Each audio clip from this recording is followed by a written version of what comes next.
Alright, hello and welcome back to Ashgabat Cat's Arcade Calvacade. Today we're taking a look at Baraduke. That is the weakest coin entry screen noise I've ever heard. Really, guys?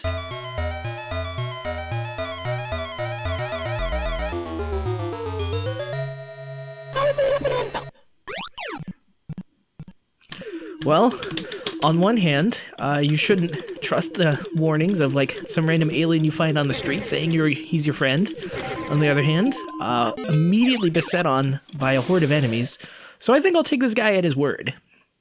So what's kind of notable about controlling the jetpack? And for nothing. Oh, okay.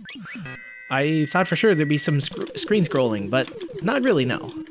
So what's kind of notable about controlling the jetpack is that you just press up, down, left, right, giving you unprecedented degrees of freedom with respect to jetpack control. It also frees the other buttons to be used for, well, nothing, frankly, but I'd like to believe that there's a special bomb hiding somewhere. This game, it's a very weird, nuanced variety of intense, where on one hand, like, it's not so much that it's overwhelming, because you can handle that. It's just, it constantly makes you pay attention. You have to constantly be paying attention. Now, at any given point, like, you can entirely make it out of any sort of scenario. It's just, well, there's no time to look around, see who's behind you, whatever. So if you have a particularly fated enemy that you'd like to surprise the heck out of, get a Baraduke arcade machine for your local arcade. Now, on one hand, I'd say this is a very overly complicated revenge plot, but frankly, if you want revenge, complication does not enter into the equation. The only thing that enters into the equation is, can you be stopped? And slash, is what you were doing actually illegal? Slash, will the cops stop you? That is the most important part of any revenge plot. Will you get caught at the end and or arrested? Other than that, whatever you want. Count of Monte Cristo, he planned his revenge very carefully so that he would not be arrested at the end. Even though that's kind of how the story starts, huh? Where he's arrested and then he hatches this crazy plot.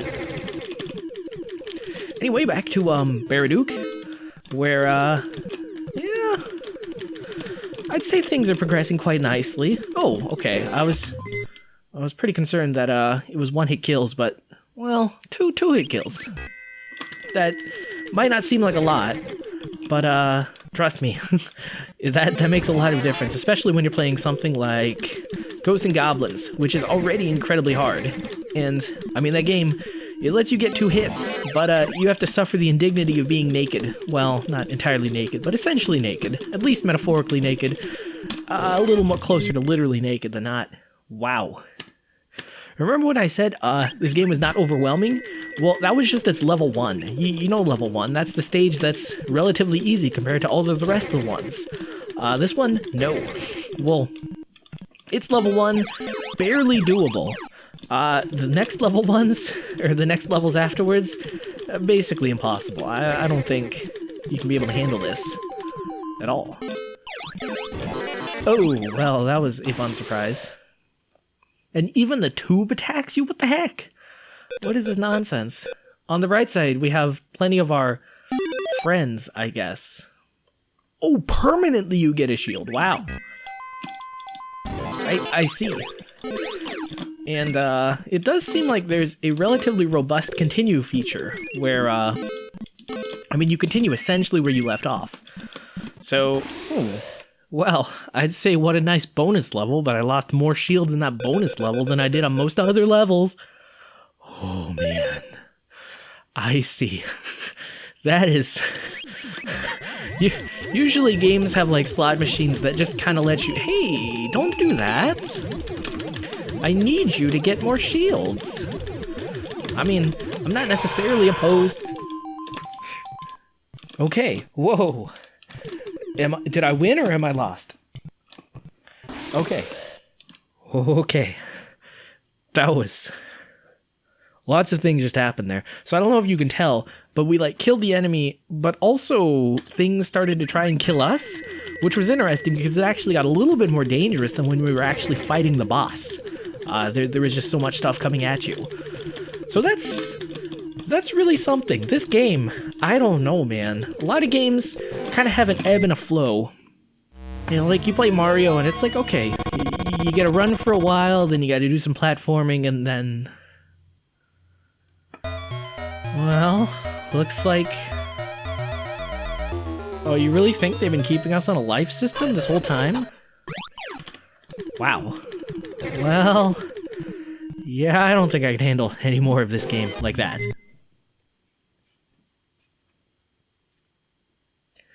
Jeez Louise, Baraduke. Now this. The following players were the bravest in the Battle of Baraduke. So apparently Baraduke is the name of this battle, and not either the guy or the alien. I feel like it's a missed opportunity. Well, actually, I say Baraduke, and I keep thinking of Marmaduke, which they're not really the same, huh? Anyway, this game...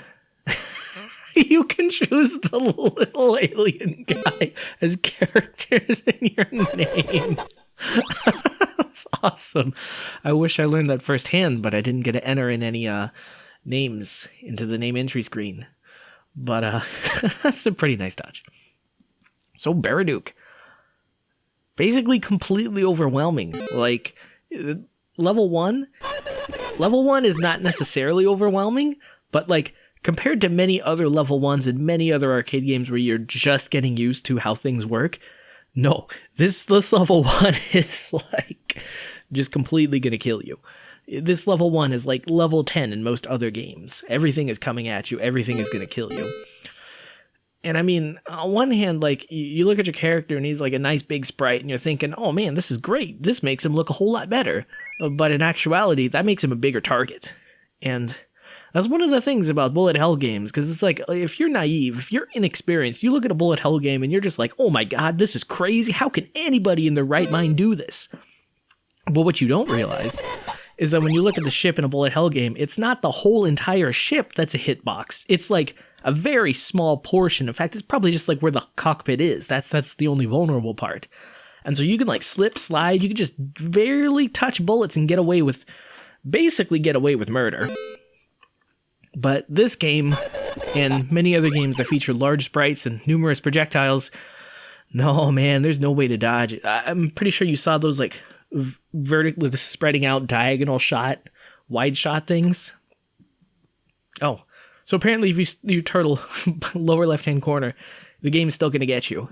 That's right, Baraduke. It knows you have quarters and it wants all of them.